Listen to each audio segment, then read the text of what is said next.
বছর টাকাও আয় আমার কাছে যাচ্ছে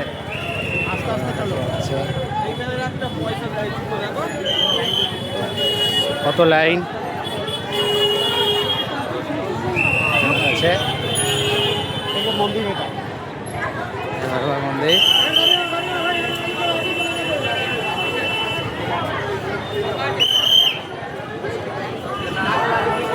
যাচ্ছে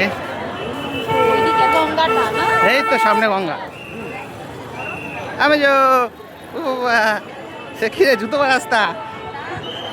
ও বাবা এই তো পুজো দেওয়া হচ্ছে আমাদের যাচ্ছি আমরা এখন আমাদের সামনে আছে সিভিল ভলেন্টিয়ার পেছনে হাত দিয়ে লাইন বলেছিলাম আগে থেকে দাঁড়াতে তাহলে মানটি আসলে মানটি কষ্ট হতো না তাকে একটু লাইনে না দাঁড়ালে কী করে হবে তাহলে কি ডালা না নিয়ে যেতে পারবে না যদি আমরা পুজো না দিই ডালা না বড় গেটের মুখে ঢুকে গেলাম তুই আসতে পারলি না আবার 1 ঘন্টা দাঁড়িয়ে আবার 1.5 ঘন্টা দাঁড়াবো